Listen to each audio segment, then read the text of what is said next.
Good morning, everybody. Literally just coming through the door, so I know I'm late.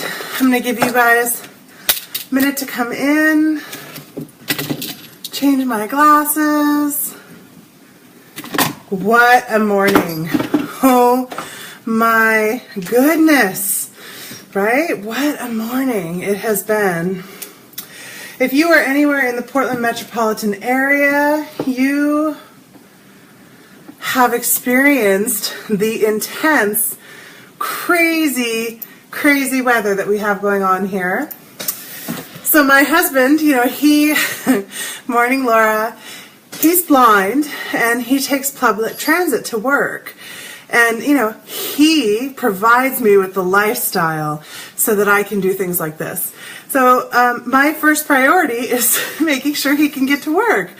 And so when he called me at 8 o'clock this morning and said, Jesse, can you drive me to work because the MAX is shut down? And the MAX, if you're not in the Portland area, is our light rail public transit service. And the MAX is completely shut down, probably due to debris on the roadway. Morning.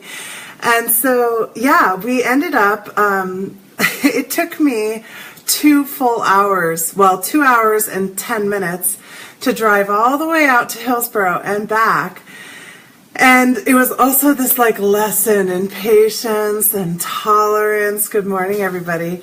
So yeah, I'm sorry I'm late, but that happens, and we'll just start from here and continue. So I wanted to tell you guys about this dream I had last night, and I want to tell you because I now have heard from 4 other people who had similar-ish dreams. There is something on my glasses, and it's driving me crazy, so I'm just going to clean them really well. So my dream was that I had this dream that, let's see, I was basically, it was like a post-apocalyptic kind of world in the sense that all of the planet had been taken over by these wraith-like beings.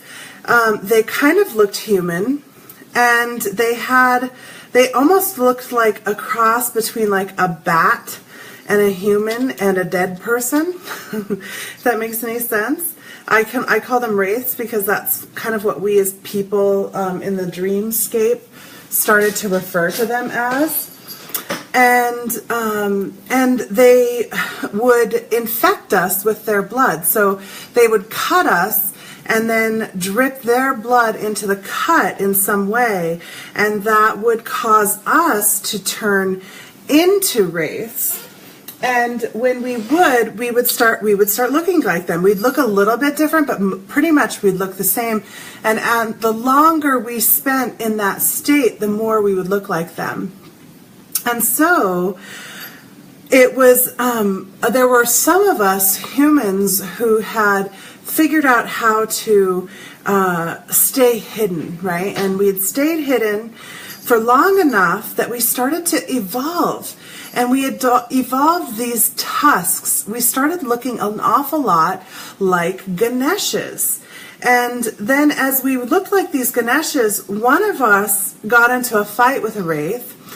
And when our tusk penetrated the wraith, the wraith died, and we were like, oh my God, we can actually kill them? Because up until that point, we couldn't figure out how to even kill them.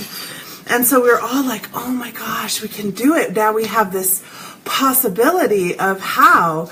And so some of us would break one of our tusks off, so we'd have one, and we'd give the other tusk to another so that those who hadn't evolved them could still fight. And we started just going camp by camp and converting as many of these wraiths back into humans as we could. And when we would do that, they would instantly convert back, or they would instantly start to grow these horns. And so it was like we were more and more successful.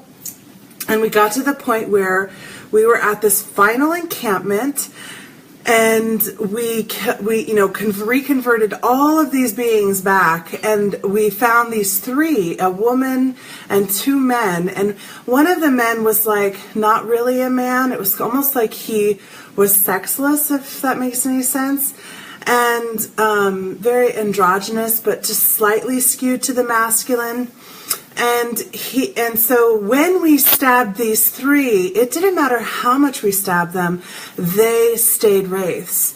And somebody said that's because they were the root. They were they were the root of the species, and they couldn't be converted.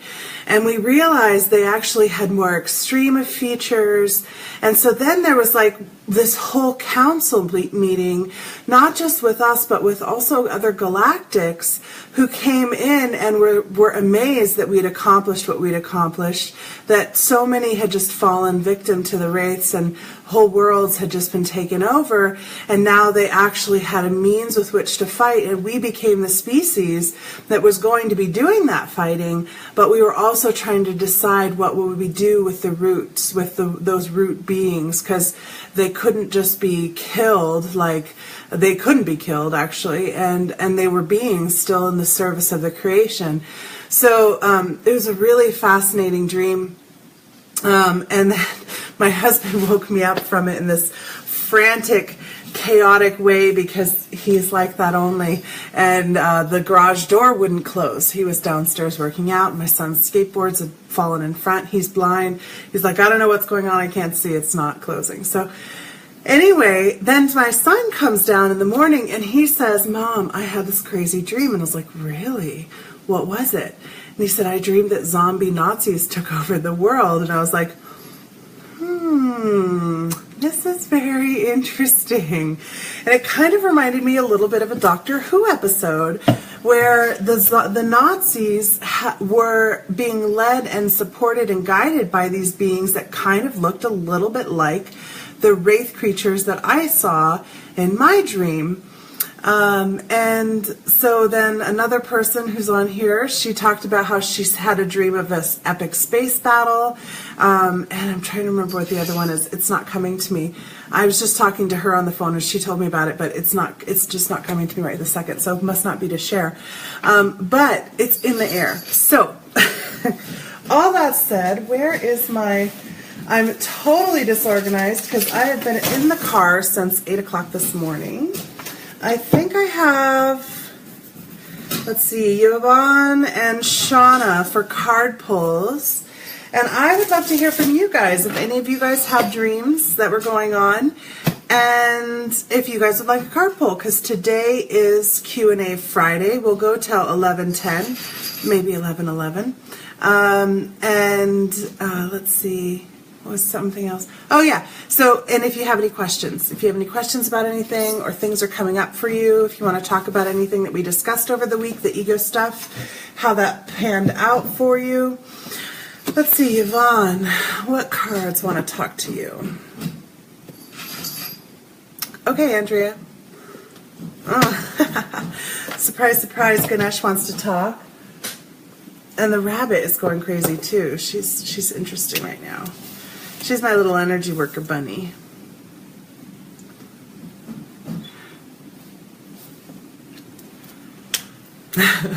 Thanks for saying that, Yvonne.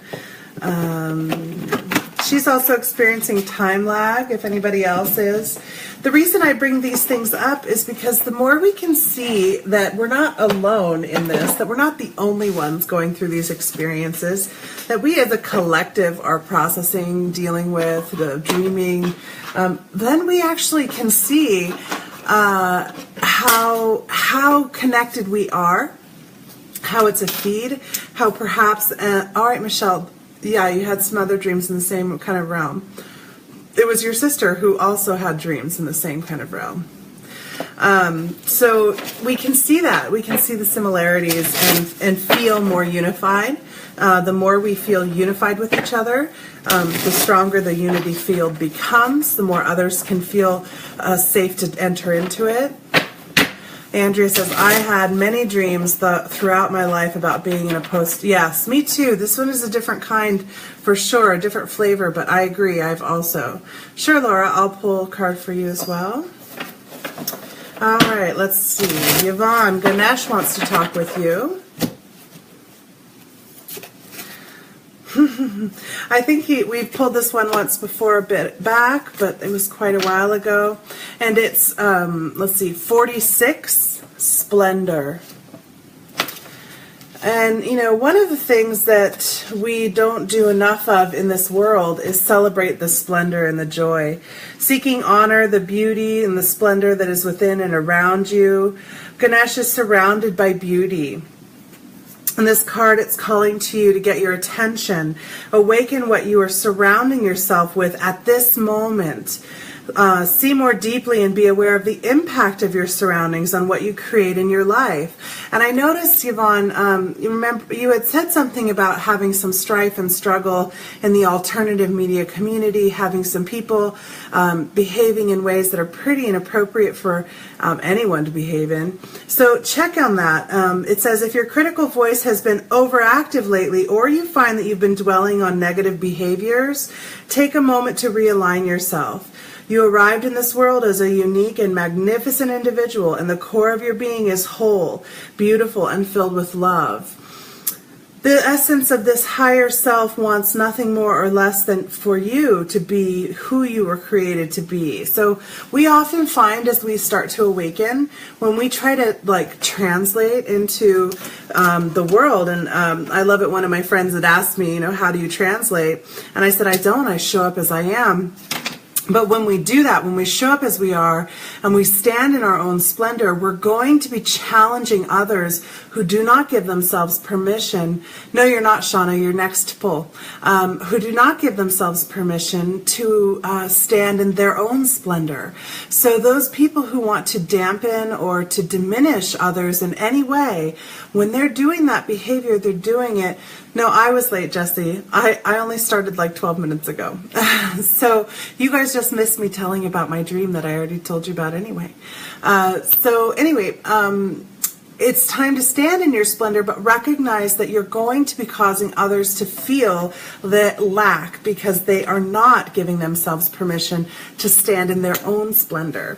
Okay, so let's see. Shauna, who wants to talk to Shauna? The Messenger Oracle. Oh, no dreams, joy of working nights. Yeah, I'm super grateful. I used to work graveyard shifts, so I totally get the night work and that feeling of day sleep where you're really not sleeping, and I don't miss that at all. I have been, I used to be a total night owl, and I would stay awake really late, challenged by others because I will not conform to being normal. Yeah, I understand that for sure. So I used to stay up super late and really struggle. I mean, I'd be up till 3, 4 in the morning, most nights really. And now I'm like exhausted by midnight, usually by 11. Sometime between 11 and midnight is when I go to bed now. Which is about right, because that gives me, I wake up at 7, so that's a good 8 hours of sleep. Sometimes, though, I'm drawn to go to bed at like 10. It's interesting. You're welcome, Yvonne, you're welcome. Oh, okay, Shauna, it's time to nourish the soul. I love this card, by the way, you guys. One time when I was a little girl, I was in Rhode Island, and we were driving to a pool down this really long road, and I swear to God, I saw a black panther running along, pacing with the car, but off to the side. It was like a long, big grassy field, and then there was like a line of evergreen trees, like, you know, those, what do they call, Italian cypresses that are all like solid, like a wall of green. And it was just running along, loping along with the car. And as soon as I saw it, it looked at me, and then it into the trees, and it was gone.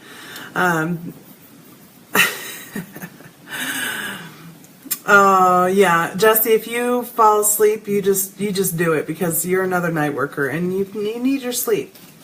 So drink in the life, use your senses to explore your world. See, touch, taste, smell, hear, and experience all that's within you and around you. Your journey through life is meant to be a sensory experience, and your life is meant to be a rainbow of color, full of motion and sound. This morning, as I was driving out to take my husband to work, I saw a huge rainbow, and the sky, like it hadn't started raining yet, but the whole sky was like dark, dark gray. And another friend of mine was going to school, and her school got shut down because these giant trees were falling all over the property of the school. So they closed school, and she was sitting in the parking lot telling me about it, and a tornado whipped through the parking lot. So the energy is massive right now, and it's definitely flowing. Makes me think a little of Wizard of Oz. All right. So let's see. So it's time to start like really taking in what's around you, not being afraid of it, Shauna, really absorbing both the good and the bad and all the energy that's coming. And I know you had some kind of really sad things happen around. Yeah, right in the middle of the dark clouds. That's interesting. You had the same thing going on down there. Okay, let's see. Andrea.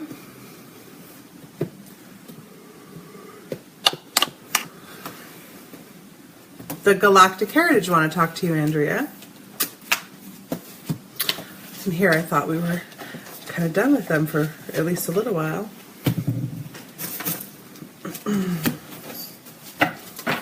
Yeah, weather is huge today. Weather, dreams, timelines coming together. Lots of stuff going on right now.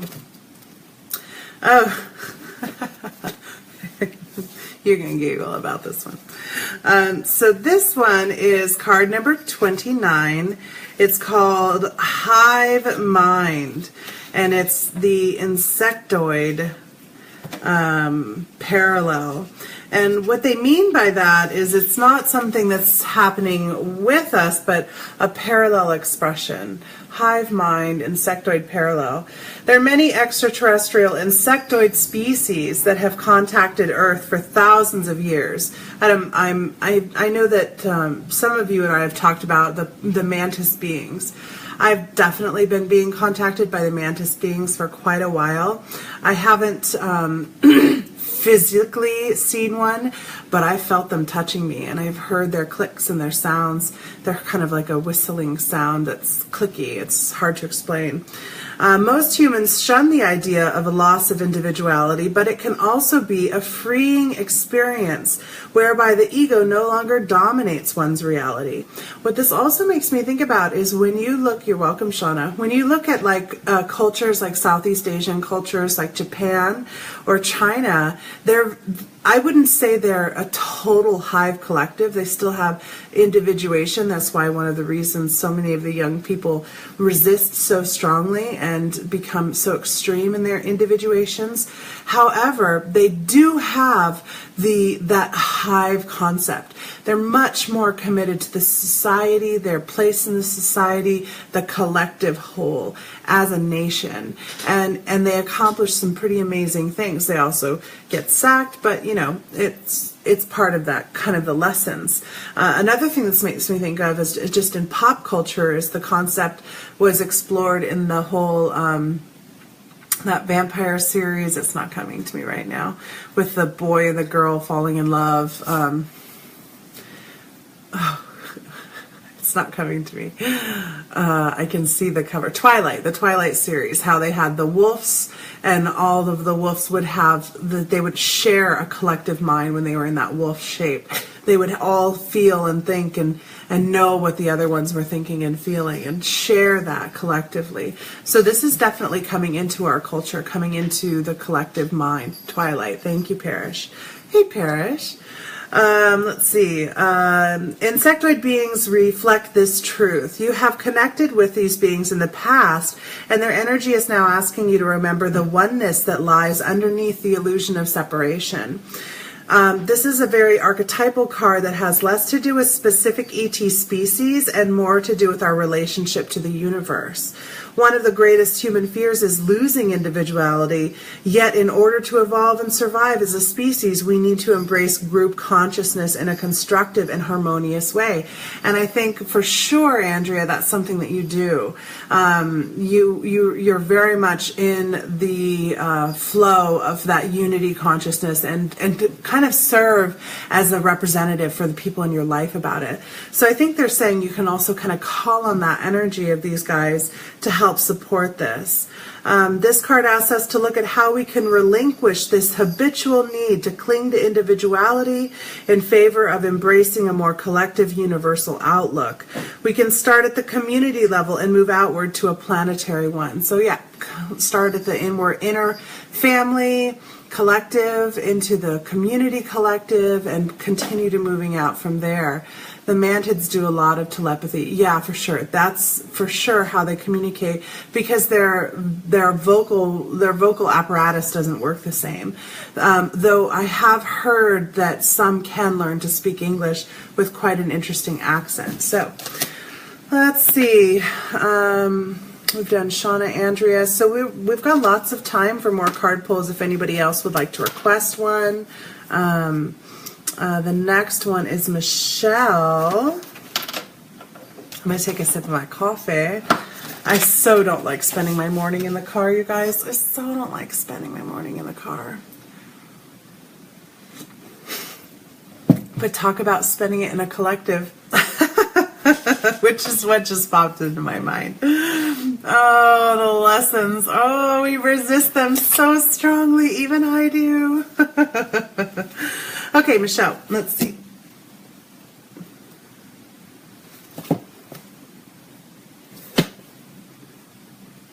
Interesting. It's like all of my decks want to talk to you, Michelle. Let's pick the best one. Okay, so the Galactic Heritage again, which doesn't surprise me. I've been wondering who have been visiting me. They've been coming almost every night. The telepathy makes a lot of sense. Oh, yeah. Let's feel into that for a second, Andrea.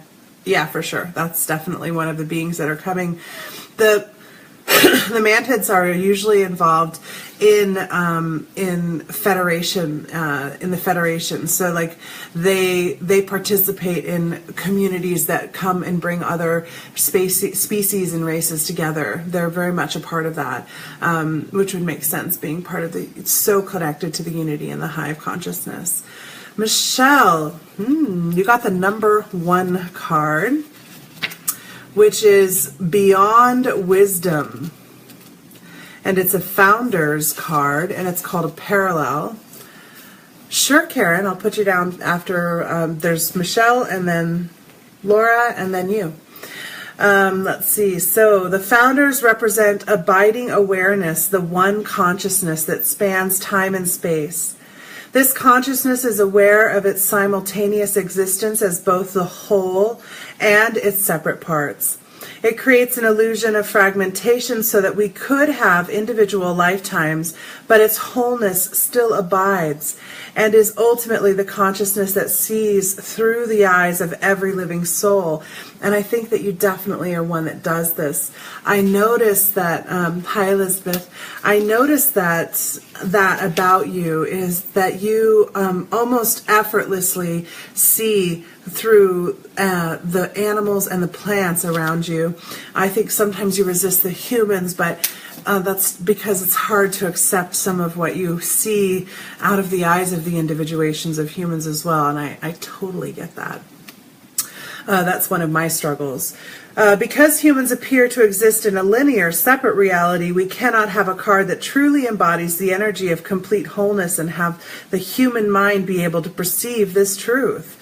If it were to be represented on this deck, it would have to be called the number 0 card. This card, number 1, holds the energy of our initial fragmentation from source. This fragmentation, looking at it from a linear perspective, created many subgroups of wise beings manifesting as group consciousness systems who act as the archetypes of our journey through polarity and back into wholeness. What I want to say about that also is right now, many of those archetypes are birthed into the system. And we recognize each other instantly because we've come in order to assist the process of returning into unity, because we remember being in unity so clearly. So embracing that concept, embracing that awareness, that understanding of the self is critical right now so that we can stand and embody that. Another thing that comes to mind with this one, and I'm just going to not read much more because I think we've covered it. Another thing that comes to mind was I was working with this master. I was really struggling with feeling like I couldn't be protected enough. Feeling like as I grew and got brighter and brighter, and as things came to me more and more, so too with the trouble, so too with the problems. At one point, I live in a complex that's shaped like a U. It's a big building that has many different condo units in it. And one of my good friends who lives on the other end of the U, I'm on the corner, she fell down her stairs and broke her hand, and then fell down the next morning and broke her foot. My nanny fell down our stairs and hurt her elbow really badly. A friend of mine fell and broke something. It was like things were just happening a lot around me. My husband was really struggling with his health. It was just a lot of struggle going on, as well as me struggling with my teacher, struggling in class. She was constantly telling me I was bringing things to class. All the stuff's coming up. So it was just like, it just felt like everything was going wrong. Not only that, but in my meditations, I was seeing some pretty dark stuff. Scary stuff that scared me, and feeling things coming into my vessel, feeling things touching my vessel, just a lot of fear. And so my teacher said, why don't you work with my teacher? Because I don't know what to tell you. I don't experience it to this level. And so I went to him, and it was right after I started going beyond our source, which would be beyond our system, right? Beyond our solar system, into the sub-logos and the logos itself. And so, he said to me, he was like, well, what the problem is that you haven't actually traced yourself back to where you started. And he said, once you trace yourself back into where you start from, into your individuation from the collective, you will never have these issues again. And I was like, what? I don't understand that. How do you do that? And why wouldn't I have problems anymore? And the truth was if you do that, if you trace yourself all the way back into that individuation, that moment where you decided to separate away from source and you know yourself wholly, you will see that all these other parts, all these other pieces that feel like they're attacking you are parts of yourself trying to come back in, trying to be in unity with you. And the more dark they are, the less you're willing to let them come in. But unity isn't just light. Unity is all, right? Unity is light and dark. It's positive and negative. It's all polarities, which is a lot of what we talked about last week and this week in ego and in polarity discussions. So it's critical, I think, for you, Michelle, to remember that, tracing yourself back into that space. Let's see, Laura.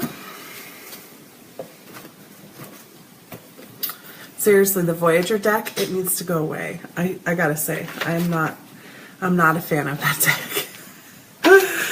Oh, I get why some people can really enjoy it, but it is not for me. Let's see. All right, Laura, I'm getting Earth Magic cards for you. Good to see these. It's been a little bit.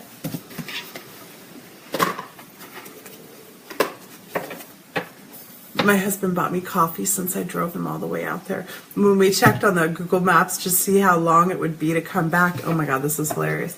My husband is like totally one of those people who he resists in every way conformity. He also resists anything that says you're not a part of the whole. He's a very interesting individual, and so we were driving back, and I was like, oh my God, I don't know if I'm going to be able to make it back in time. And he said, well, why don't you just check on Google Maps and see how long it says? And so when I first checked, it showed me how long it would be in relationship, and it was like an hour and 45 minutes and I had like 45 minutes to get back, and I was just like, you have to be kidding me.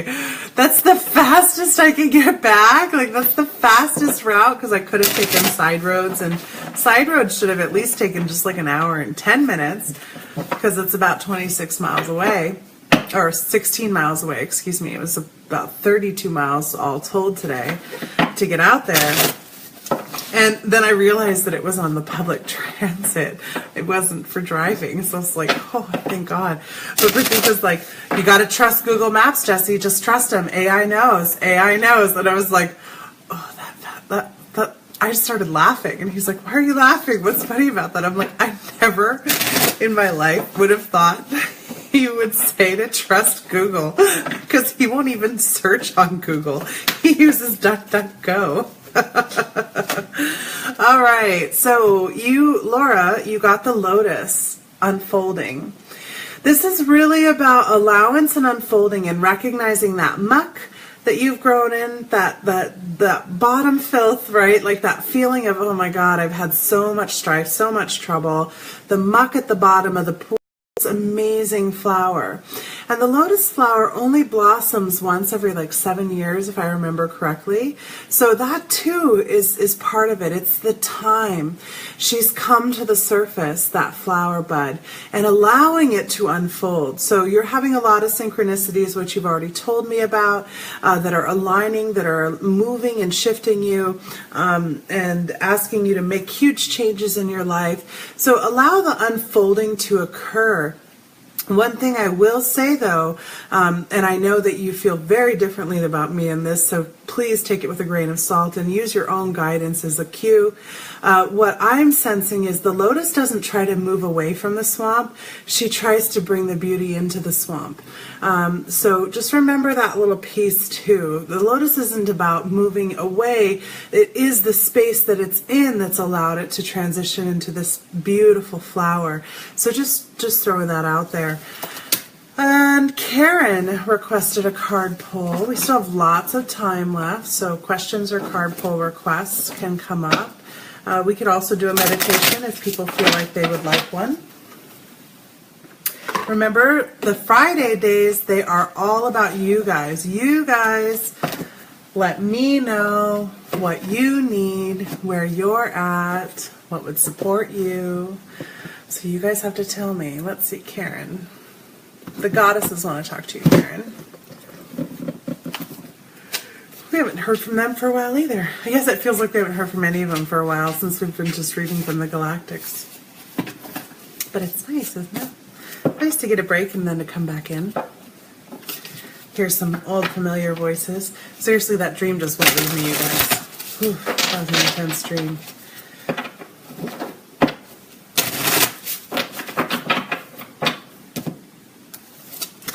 All right, Karen. You got Gaia, right? Nature. So we've been doing a lot of work with Gaia lately, right? We've been doing a lot of work in shifting our way of approaching Gaia, shifting our way of receiving Gaia, shifting our way of requesting for support, inviting her to participate. And I'm getting that for you, Karen, it would really be a good time for you to get outside, get into the nature environment, maybe do some meditation under a tree, at a park, if you can find it somewhere that has a little bit of all the elements, some rock, some living things, some water, some air on the face, right? Just getting a little bit of all these components, these elemental things that compile or come together to create this Gaia energy. Oh, good, and thank you for coming in, Yvonne. Love you too. You're welcome. You're welcome. My pleasure. It's part of what they guide me to do. Part of my service work. So, Karen, yeah, bringing yourself into oneness with this Gaia energy, inviting her to participate more in your work, in your meditations, in your personal development and growth, inviting her to be a part of it, to play a role. Also, I'm hearing creativity. More creativity is called for. more creativity, and invite her to participate in that creativity. I'm seeing like go out and dig some clay and process it a little bit. It doesn't take much. It's beautiful to dig your own clay, get some water in that, make a mud, get yourself working with something, mold something, sculpt something. Could even be wax. There's a lot of mediums you could work with. It sounds like you've played around with them in the past already. Time to pull more of that out into the present, and invite Gaia to be a part of it so that these creations can actually help others feel a deeper connection into Gaia. So, or perhaps just helping others feel that connection into Gaia as your work or where you're at right now. But she's calling to you.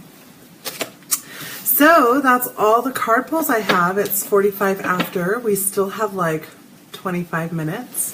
And if you guys would like, I can just drop into do some meditation work. We can see what comes through that way. Or we can keep chatting. I swear I'm not tired. I swear I'm not tired.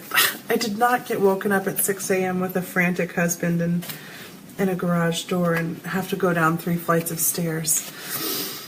All right, been working with her, very synchronized. All right, perfect, Karen. So then that's just reaffirming for you what you're doing, that you're right on cue. I love confirmations. They're wonderful like that.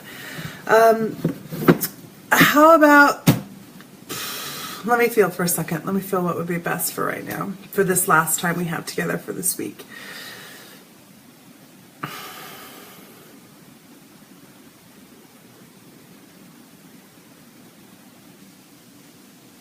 So I'm hearing an ego wrap-up. We'll just do a wrap-up on this whole concept of ego. I was talking with my friend Josh. I love talking with Josh. He's one of my favorite people. I really enjoy connecting with him. He's one of those people that's on his own journey for sure. He is he does not follow any particular practice or any particular teacher. He goes where the wind takes him. He is a gifted individual in the sense he does not have to work. He is allowed to just be out there exploring, adventuring, understanding, learning, growing.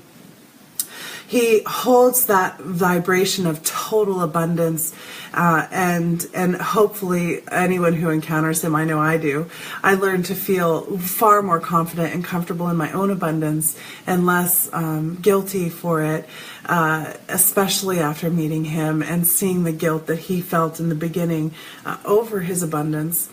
Anyway, so he's been on a journey and he's planning on moving. He's thinking about moving to Texas.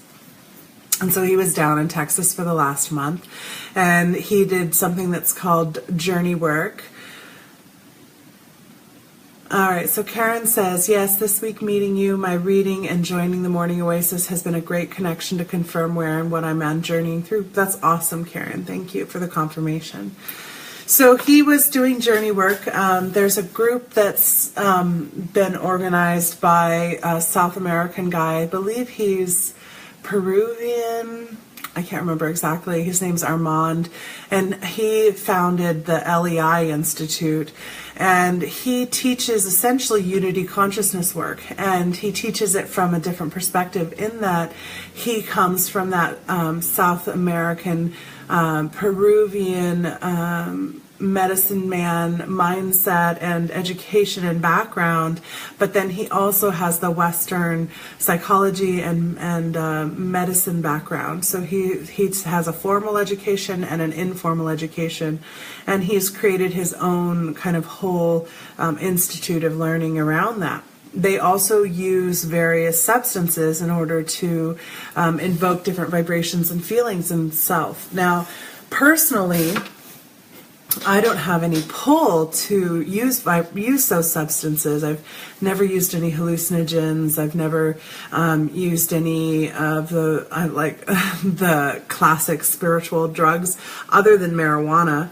And I loved marijuana. I used it for a long time. I've been free of that. It was definitely an addiction for me, a way of checking out, a way of not feeling, or a way of going into the feelings without my attachment to them, I guess would be a better way of putting that.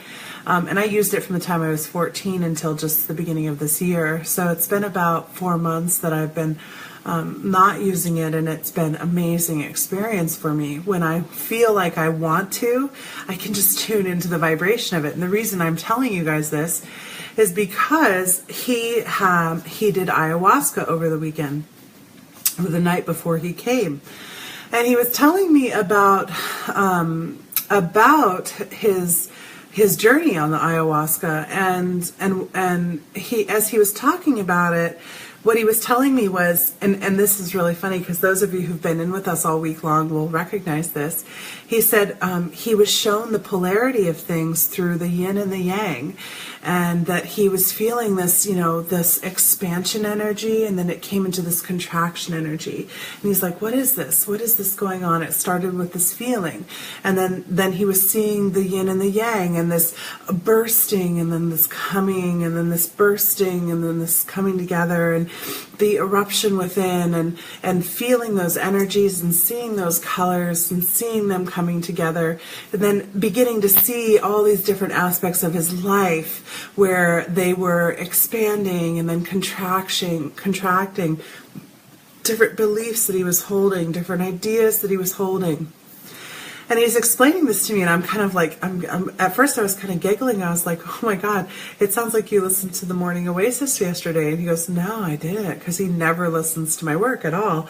And that's one of the beautiful things about these kind of friends who don't follow my work, because it's a great confirmation that, oh, look, see, we are on the same feed. You're doing the same thing I am.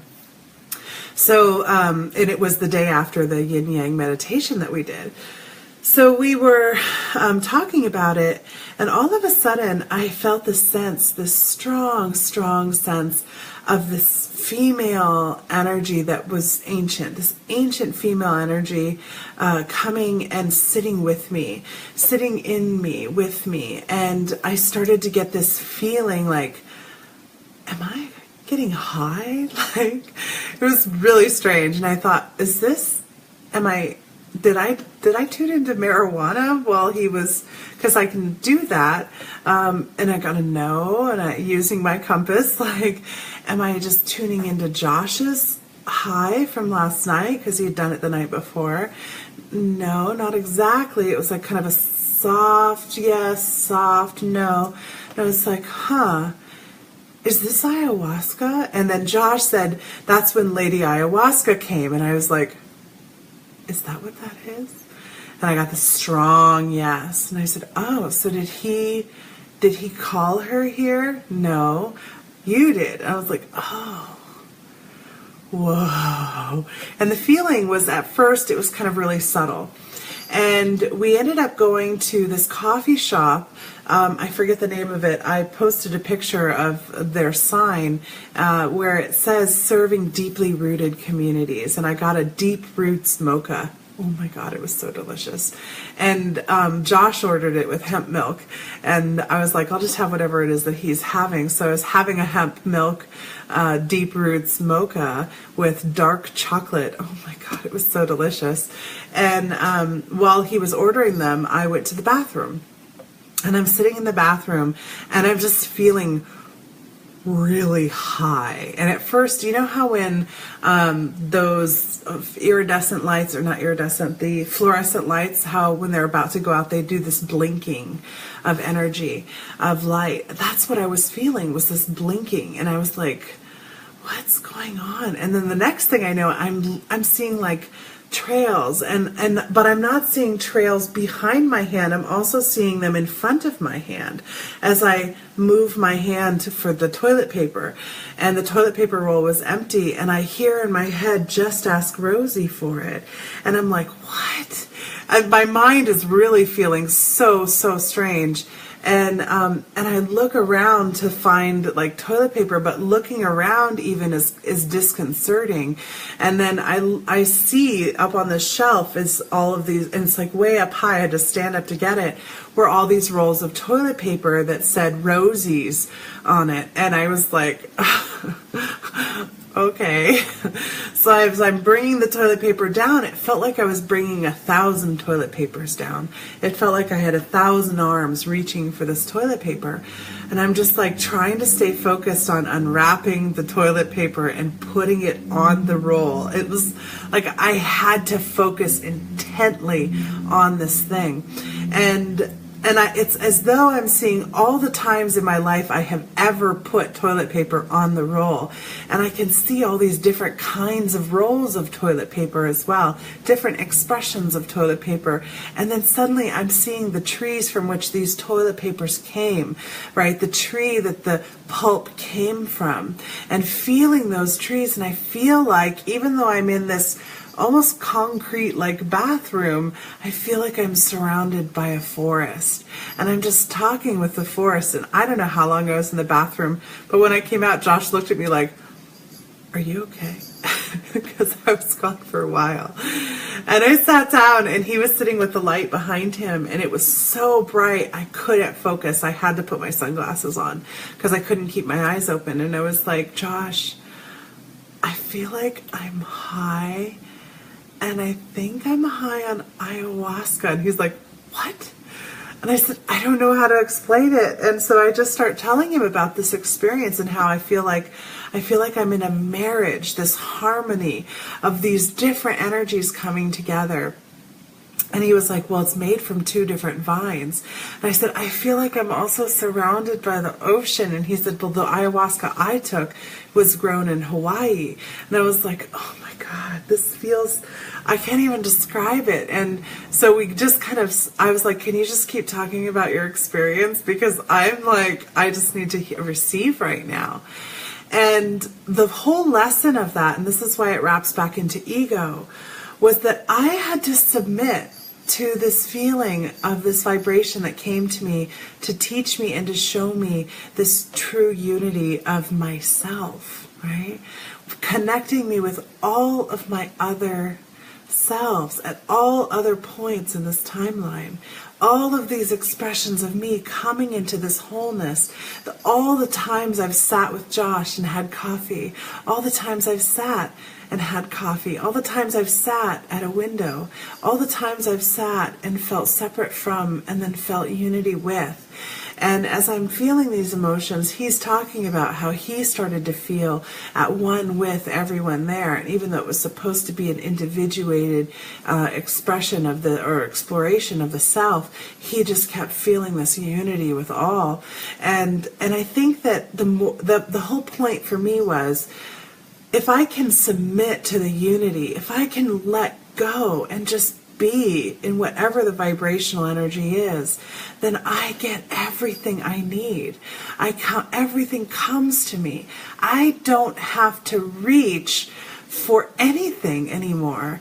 I have to allow it to come, and I have to recognize when I'm blocking it from coming. And one of the ways that we block things from coming to us is through our ego, our sense of, well, I already know that. I've already been there. I've already done that. I already have that. I already know what that's like. I know, so I can't receive your experience because I already know my own, right? And another way that we block it with our ego is the sense that ours isn't as special as another's. It was really quite an amazing experience, Shauna, I have to say. After I got up, one of the other things that came to me was I was telling Josh, I've had this sense that I'm going to do ayahuasca, but I also have no desire to do it because, and now I saw why. Like, one, by doing it in the way I did, by just inviting in that Lady Ayahuasca, or as a friend of mine calls her, Grandmother Ayahuasca, by allowing that when it came to me to come in the way that it did, it was an experience that was completely free of all of the physical problems that that come along with that. And as I was having that realization, I started to get nauseous. And apparently when you take ayahuasca, it makes you very sick also. It can make you throw up or have diarrhea. And Josh started to tell me about this, how one of the guys there was really struggling with that, and he was vomiting the whole time. And it was so clear to me, and I was like, well, that's showing where the rigidity is, where the resistance is to this flow. And I was feeling it because what happened to me was I was like, I have to drive. I'm driving Josh. Like, I have to drive and be responsible for another being in my car, and I am high. Like, how am I supposed to drive like this? And so I suddenly started to fear and have resistance and felt this blockage come in. And then he started to talk about how some of the people, were experiencing nausea, and he didn't really experience nausea. And I was like, oh, that's right. There's some sickness or something with it. Because again, this isn't in my framework. This isn't in my repertoire. And he was like, yeah. Usually people get pretty sick on it, and but once they get sick, then they're better. It moves on. It's fine. And for me, like, as soon as I realized that my own resistance and fear was what was creating that nausea, and I opened up and allowed it to flow more, and like, I just knew that I would be completely safe driving and that it would not be a problem. And then I realized that was another reason why Josh was telling me how this trip of his lasted all night long. Even when he slept, even when he woke up the next morning to go catch the plane, he still felt like he was in this space. And that's because his body was still holding the physical material, creating the vessels, creating the vibration in the vessel. I didn't have that. So I was able to tune in and tune out of that vibrational experience as was necessary for me, instead of forcing it in, instead of taking it into the vessel and making the vessel process through something that is really challenging for it and having it for the duration. So again, how does this loop back into ego? Our ego blocks us from things because we believe to know the truth already, because we already know.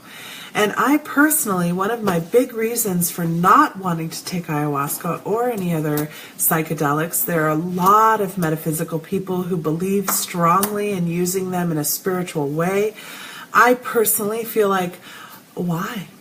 I can accomplish all of that without those drugs. I can do it without, and that's part of my ego, right? It's like, well, you're just taking a shortcut.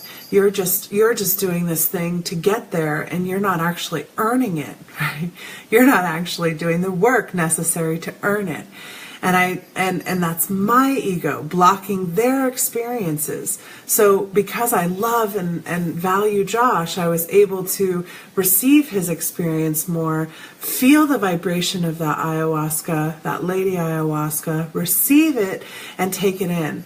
So I guess the ultimate lesson about the ego is when your ego flares up and you are judging another, putting yourself in any way on that pedestal, you're blocking a lesson. You're blocking something from yourself, something that could be one of the most amazing gifts that you ever get. And the reality is, it doesn't matter how people get to this state of awakening into their multiplicity or into their full travel experience. It doesn't matter if they have to take DMT or they've figured out how to release it manually or if they just get into the meditative state where it flows. What matters is that we all are allowing each other to play on the same game board, and we're all allowing each other to share in this collective, and we're all looking at each other's pieces, and we're so grateful because we see that those pieces are our pieces, and we are all one collective team. So yeah, that was my lesson. That's my wrap up for the ego for this week. And I hope you guys have a great weekend. I'm going to take this weekend and spend it with my family and relax and do a lot of meditation. There's a lot of storms coming in, and I love to meditate in a storm. And I hope that you guys do the same.